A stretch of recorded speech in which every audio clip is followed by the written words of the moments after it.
بسم اللہ الرحمن الرحیم۔ آج ہماری شروعات سورۃ العبس سے ہے۔ اس سے پہلے ہم نے سورہ نازیات پڑھی تھی، تو یہ بات ذرا ذہن نشین کر لیں۔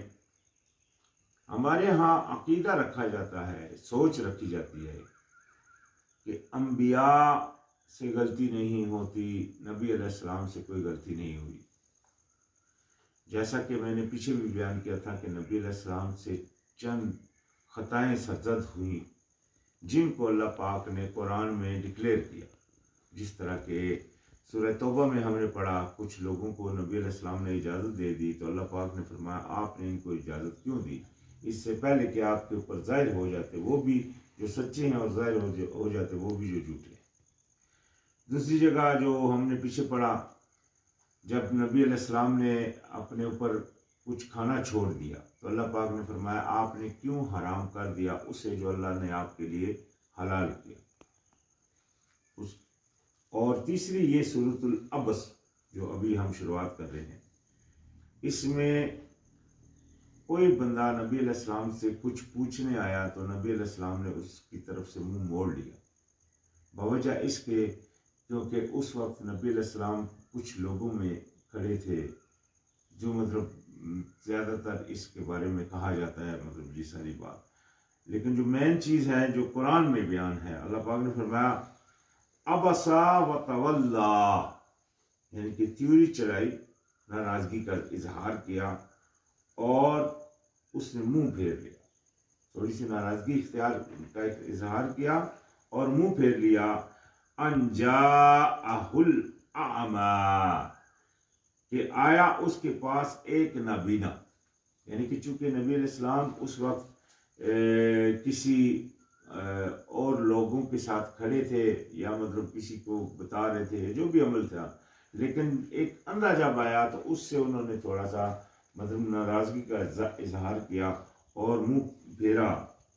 وما یدرک لعلہ یزکا، اور کیا چیز، یعنی کہ اور جو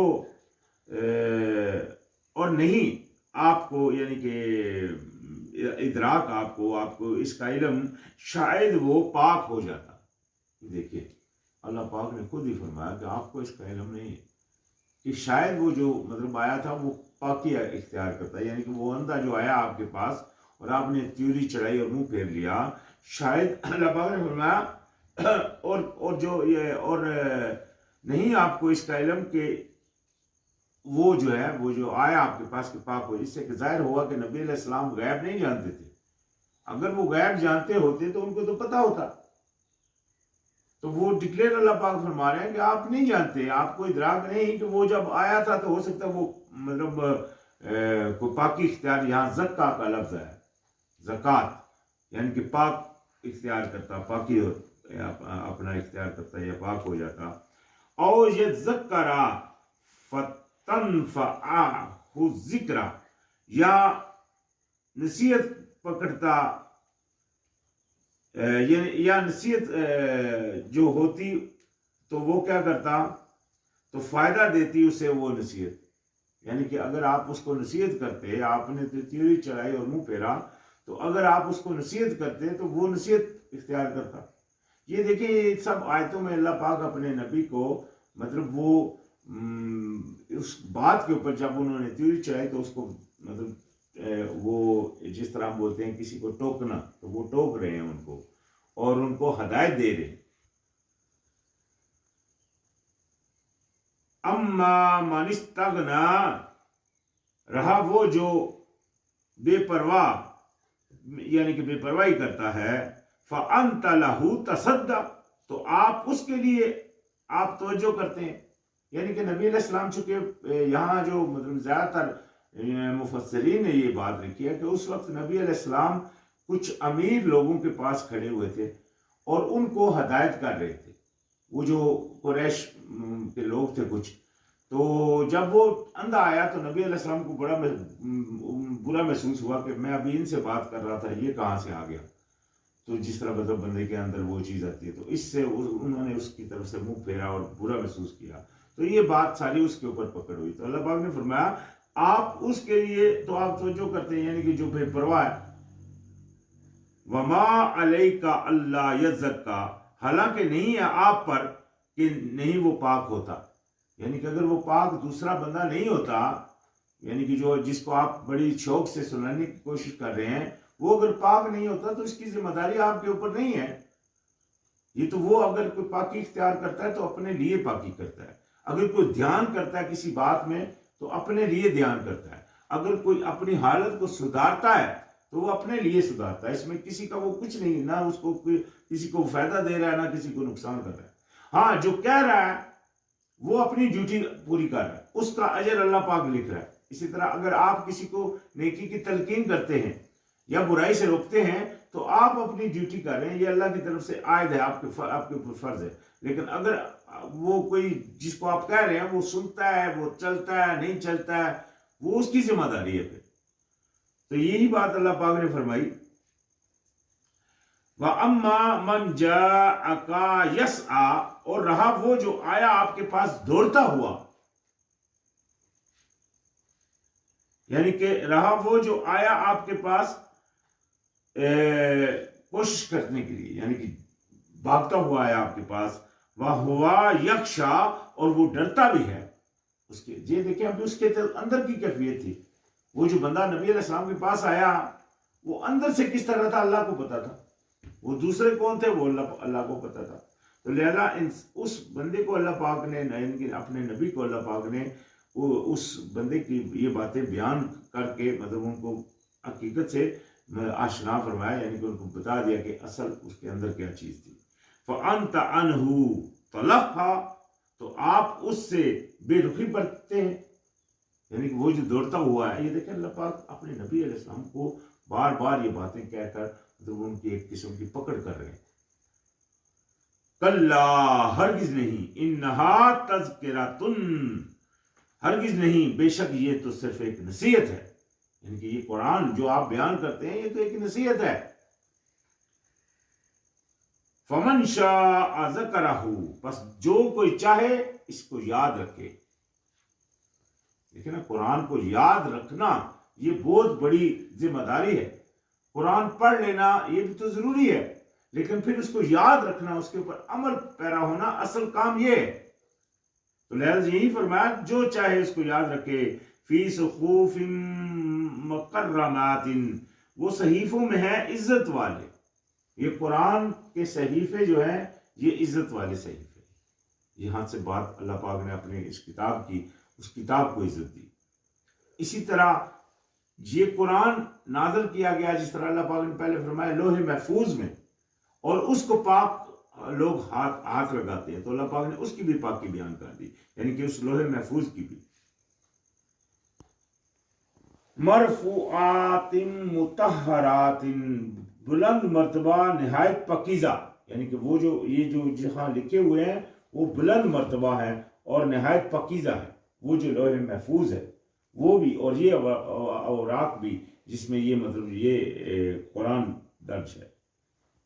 بِأَيْدٍ سَفَرَاتٍ، ہاتھوں میں لکھنے والوں کے، یعنی کہ وہ ہاتھوں میں ہے لکھنے والوں جنہوں نے اس کو لکھا ہے. جس طرح یہ ابھی تذکرہ چل رہا ہے سارا اس کا، وہ جو لوح محفوظ ہے. کرامن بررات، معزز نیکوکار، یعنی کہ وہ جن کے ہاتھوں میں ہے. قتل الانسان ما اکفرہ،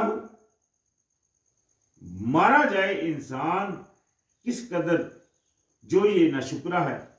یعنی کہ اتنی بڑی نعمت کا شکر ادا نہیں کرتا. کتنی بڑی نعمت ہے یہ قرآن. ہر کوئی بندہ قرآن کو کس طرح مطلب جو بھی چاہے نام کا بھی مسلمان ہے وہ قرآن کو عزت دیتا ہے، بڑے اچھے طریقے سے اس کو مطلب سنبھال کر رکھتا ہے، اوپر رکھتا ہے، یہ سارا کچھ کرتا ہے. لیکن اصل کیا کر رہا ہے، اس نے اگر اس کے اوپر وہ عمل پیرا نہیں تو وہ اس کی ناشکری کر رہا ہے.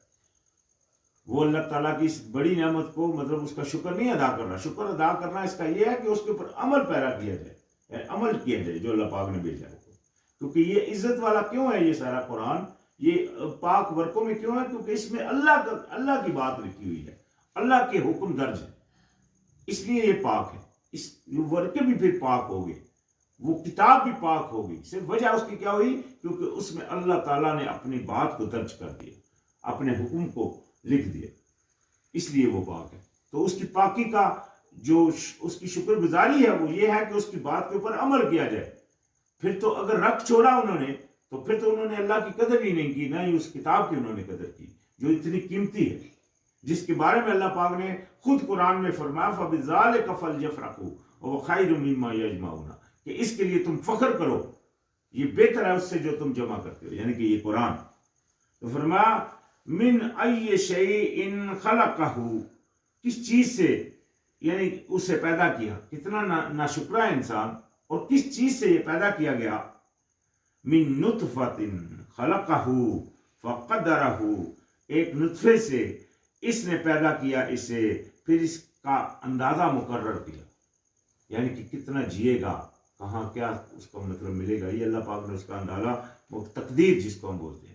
ہمارا ایمان ہے تقدیر کے اوپر. پھر جو بندہ تقدیر کے اوپر ایمان رکھنے کے باوجود بھی اللہ کے اوپر پورا گمان نہ رکھے تو لہذا اس کا ایمان تقدیر کے اوپر نہیں، اسباب کے اوپر جب اگر وہ مطلب لے جاتا ہے اپنے گمان کو. تو ثم السبیل یسرہ، پھر راستہ اس نے آسان کیا اسے، یعنی کہ جب وہ جس کو اللہ پاک نے بنایا اور جب اس کو پیدا کیا تو اس کے لیے راستہ آسان کیا. ثم اماتہ فقبرہ، پھر اس نے موت دی اسے، پھر اس نے قبر دی اسے. یہ دیکھیں اللہ پاک نے انسان کو، آج دیکھتے ہیں ہم کئی لوگ ایسے بھی ہوتے ہیں جو انسانوں کو جلا دیتے ہیں، جس طرح ہندو ہیں. اللہ پاک نے یہاں تذکرہ کیا کہ اس نے اس کو موت دی اور پھر اس کو قبر دی. تو لازم بات ہے یہ جو جلا دیتے ہیں وہ بھی اپنی ہڈیوں کو زمین میں ہی ڈالتے ہیں، وہ ڈالنے کے بعد دوبارہ انہی ہڈیوں سے وہ پھر نکلیں گے. یہ گٹھا یہ کرے گا جی اللہ پاک کے لیے اسی طرح آسان ہے جس طرح اس نے پیدا کیا انسان کو، یعنی کہ اللہ تعالیٰ کے لیے کوئی مشکل نہیں. ثم اذا شاء انشرہ، پھر جب وہ چاہے گا وہ اٹھا کھڑا کرے گا اسے، یعنی کہ جن کو اس نے سلا دیا دنیا میں، مطلب اس میں مٹی میں ملا دیا، وہ پھر ان کو دوبارہ کھڑا کر دے گا. کلا، ہرگز نہیں، لما یقضی ما امرہ، ابھی تک نہیں اس نے پورا کیا جو اس کو حکم دیا گیا. یعنی کہ جو حکم اللہ پاک نے دیا انسان کی کیفیت یہ ہے کہ اس کو پورا نہیں کر رہا، اس سے پہلے ہی کر رہا ہے، سرکشی کر رہا ہے. یہ کیفیت اکثریت انسان کی ہے. فَلْيَنْظُرِ الْإِنسَانُ إِلَىٰ طَعَامِهِ، پس چاہیے کہ دیکھے انسان طرف اپنے کھانے کے، یعنی کہ انسان کو چاہیے کہ اللہ جو انسان کو اللہ پاک نے دیا ہے اس کی طرف دیکھیے. دیکھیں نا، دیکھنا یہ ہے کہ وہ اپنے ان چیزوں کو اپنے مشاہدے میں لائے کہ یہ کس طرح اس کو ہر چیز اللہ پاک مہیا کر رہا ہے.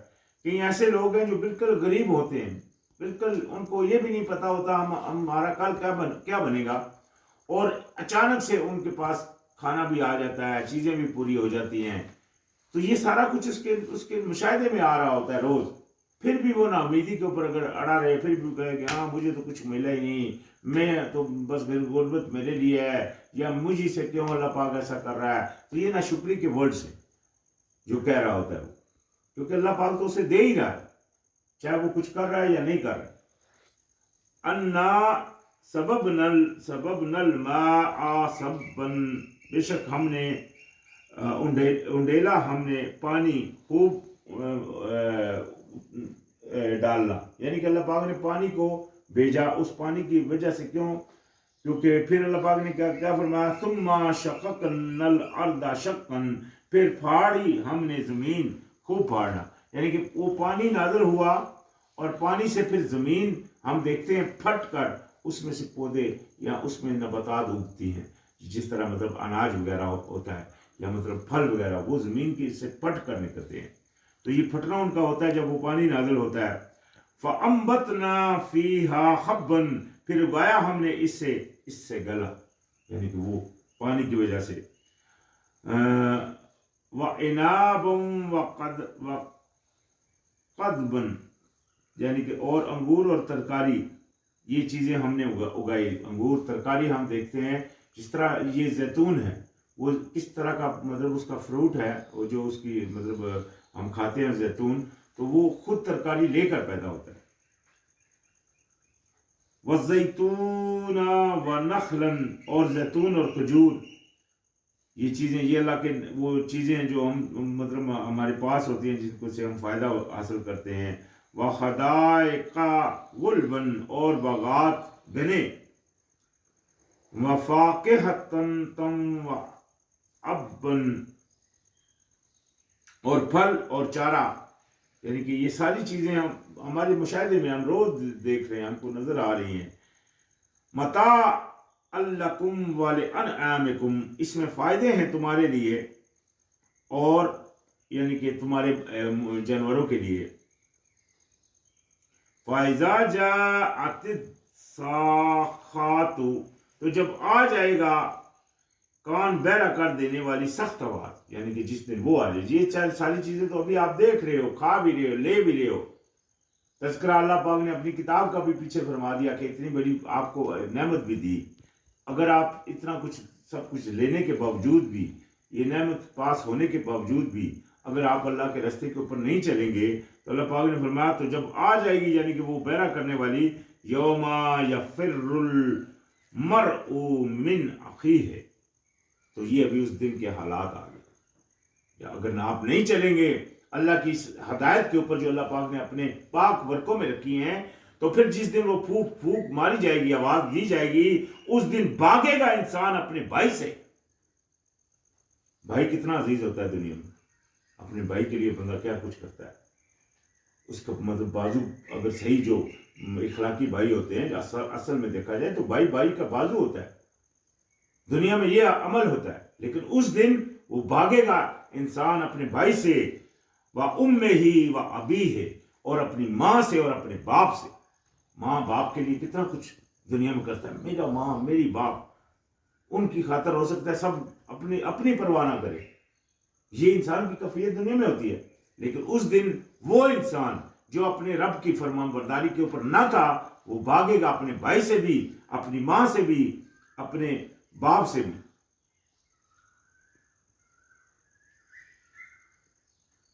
وَصَاحِبَتِهِ وَبَنِيهِ اور اپنی بیوی سے اور اپنے بیٹوں سے. دنیا میں انسان اپنی بیوی اور بچوں کے لیے حلال حرام کی تمیز چھوڑ دیتا ہے. ان کو کھانا کھلانے کے لیے، ان کی کپڑا پہنانے کے لیے وہ نہیں دیکھتا کہ پیسہ کدھر سے آ رہا ہے. وہ بھول جاتا ہے اپنا سب کچھ. بس چاہے وہ مطلب حرام لے، اس کو وہ پیسہ حرام سے لے رہا ہوتا ہے، اس کو خود پتا ہوتا ہے، لیکن وہ صرف اس وجہ سے کہ میرے بیوی اور بچوں کو جناب کمی نہ ہو، وہ اس خاطر وہ کر رہا ہوتا ہے. لیکن وہاں کیا ہوگا؟ وہ بھاگے گا کس سے؟ ان سے بھی، اپنی بیوی اور اپنے بیٹوں سے بھی، اپنے بچوں سے بھی بھاگے گا. لِكُلِّ امْرِئٍ مِّنْهُمْ يَوْمَئِذٍ شَأْنٌ يُغْنِيهِ یعنی کہ واسطے ہر شخص کے ان میں سے اس دن ایسی حالت ہوگی جو بے پرواہ کر دے گی. یعنی کہ انسان کو اس دن کسی کی کوئی پرواہ نہیں ہوگی سوائے اپنی جان کہ میں کہیں سے بچ جاؤں. یہ دیکھیں اللہ پاک نے جس طرح سورہ نبا کی آخری آیت میں اللہ پاک نے فرما دیا تھا کہ میں نے تم کو عذاب قریب سے متنبع کر دیا. اللہ پاک نے اپنی کتاب میں یہ حالات، یہ قیامت کے حالات ہیں ابھی یہاں جو بیان ہو رہے ہیں، یہ اللہ پاک نے بیان کر دیے کہ یہ عمل ہوگا، اس طرح بھاگے گا انسان. وہ کون؟ وہ جو دنیا میں عمل نہیں تھا، دنیا میں بس وہ اپنی یشیوں میں لگا رہا، قرآن کو قرآن کے احکامات کو، اللہ تعالیٰ کی بات کو اس نے ایک طرف کیے رکھا، کچھ کو مانتا رہا، کچھ کے اوپر چلتا رہا، بس اسی کے لیے اسی سے اپنے دل کو تسلی دیتا رہا کہ چلو یار کچھ سجدے تو کر لیے بس. حالانکہ یہ ناکافی ہیں. تو فرمایا اس دن اس کو یعنی کہ یہ کوئی فائدہ نہیں دے گا. وجوہ یومئذ مسفرات کچھ چہرے اس دن روشن بھی ہوں گے.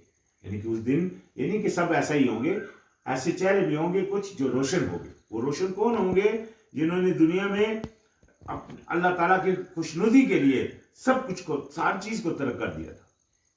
صرف رضا کیا تھی کہ رب راضی ہو جائے. اس رب کے راضی ہونے کے لیے انہوں نے اپنے نفس کو بھی آگے نہیں رکھا. تو ان کا جو چہرے جو روشن ہوں گے وہ کیا کر رہے ہوں گے؟ ضاحکۃ مستبشرات، وہ ہنستے ہوں گے خوش و خرم، یعنی کہ اپنے اس اعمال کی وجہ سے وہ خوش خرم ہوں گے اور وہاں مطلب ہنستے ہوں گے. وجوہ یومئذ علیہا غبرۃ، اور کچھ چہرے اس دن ان پر غبار ہوگا، یعنی کہ وہ جو دنیا میں عمل نہیں تھے، اللہ تعالیٰ کی بات کے اوپر چلنے والے نہ تھے، ان کے چہروں کے اوپر اندھیرا چھایا ہوگا. ترحق ہا قطرۃ، چھا رہی ہوگی ان پر سیاہی، یعنی کہ بالکل سیاہ ہو رہے ہوں گے. ساری بات ہے دنیا میں مطلب وہ اپنی منمانی کے اوپر رہے. تو اولئک هم الکفرۃ الفجرۃ، یہی وہ لوگ ہیں جو انکاری کرنے والے تھے اور مطلب سرکشی کرنے والے اڑے تھے، یعنی کہ اللہ تعالیٰ کی نافرمانی کے اوپر. سب سے بڑی نافرمانی اللہ پاک نے، کوئی بھی اللہ کا ایک حکم بھی ہے، یعنی کہ اللہ پاک نے فرمایا اگر یہ کام نہیں کرو تو وہ اللہ تعالیٰ کی نافرمانی کے اندر آ جائے گا اگر کوئی بندہ وہ کرے. اور جو اللہ پاک نے آپ کو اجازت دی ہے تو اس میں اگر آپ مطلب اس کی اجازت کو نہیں لیتے ہو تو وہ تو اللہ تعالیٰ نے آپ کو چھوٹ دے رکھی ہے، لیکن آپ نے وہی کرنا ہے جو حلال ہے اور وہی نہیں کرنا جو حرام ہے. لیکن اسی کی نفس آپ کو مطلب وہ آپ کو اندر سے خواہش ڈالتا ہے کہ آپ کرو وہ جو اللہ نے حرام کیا، یعنی کہ حرام کی طرف آپ کا نفس آپ کو وہ خواہش دلواتا ہے. اور پھر شیطان جو ہے وہ اس کے اوپر دلیلیں دیتا ہے، یعنی کہ جو کام حرام ہے وہ شیطان بولے گا نہیں کر جاؤ کوئی مسئلہ نہیں، وہ شیطان اندر ڈالے گا نہیں بھائی ساری دنیا کر رہی ہے، آپ کو کون ایک نہیں کرو گے تو کیا ہو جائے گا، کرو.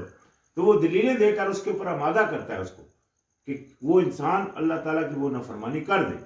تو جو تو اللہ تعالیٰ کی پھر نافرمانی کر جاتے ہیں یا شیطان کی سن لیتے ہیں یا اپنی خواہش نفس کی، تو پھر یہی وہ لوگ ہیں جو اللہ تعالیٰ کے فرمانبردار نہیں.